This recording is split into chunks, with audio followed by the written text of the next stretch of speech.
10.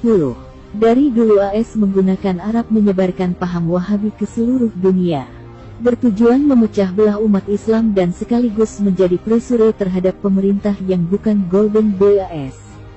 Setelah Perang Dingin, bukan hanya paham Wahabi, AS juga berada di belakang Ikhwanul Muslimin, untuk tujuan sama. 11. Menciptakan radikalisme Islam untuk menggoyang pemerintah yang tidak bisa menerima agenda AS.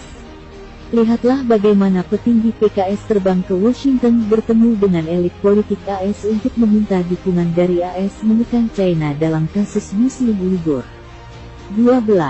Makanya kalau sekarang setiap pembahasan partai tentang calon presiden dan wapres maka selalu nama Anies disebut. Itu bagian dari agenda orang yang ada di Boston Club untuk menanamkan pengaruh dan hegemoni AS di seluruh dunia. 13. Bagi para patron Islam menganggap ini adalah era kebangkitan umat. Niat menjadikan Anies Baswedan sebagai Presiden, Wapres 2024, untuk melancarkan agenda mereka mengubah UUD 45 yang bersyariah.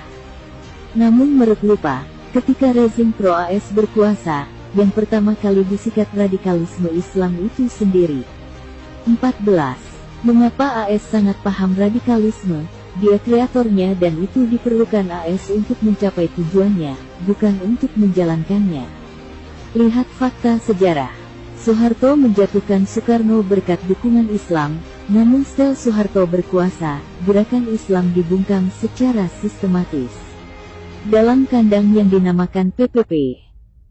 15. Lihatlah fakta Turki, Erdogan yang Ikhwanul Muslimin berhasil mengalahkan partai sekular. Namun setelah dia berkuasa, pendukung militannya lebih dulu ditangkapi lewat kudeta direkayasa.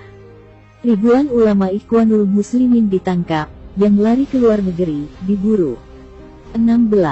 Muhammad Morsi yang Ikhwanul Muslimin, berhasil menang pemilu menjatuhkan Mubarak, juga akhirnya dijatuhkan oleh AS lewat kudeta militer.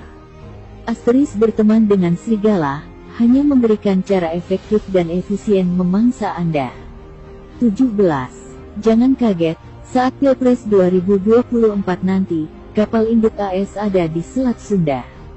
Ketika Pilkada DKI 2017, kapal induk AS, USS Carl Vinson masuk Indonesia tanggal 15 sampai 25 April tahun 2017 atas izin Panglima TNI saat itu Gatot Nurmantio.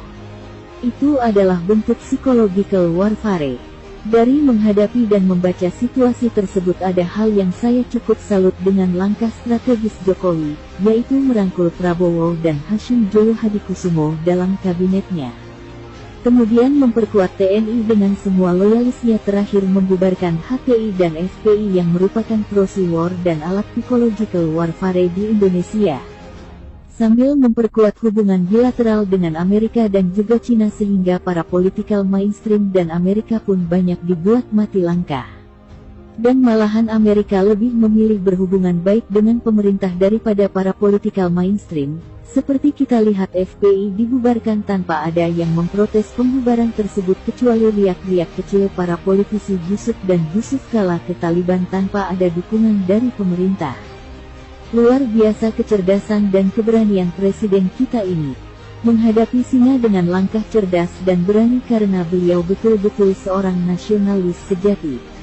Yang ingin mengembalikan negara kepada kedaulatan rakyat tidak seperti political mainstream selama ini. Don't let Jokowi walk alone dalam rangka mengembalikan kedaulatan rakyat dan lawan terus setiap usaha mengembalikan fasisme di negeri ini. Merdeka! Salam kedaulatan rakyat! Tito Gatsu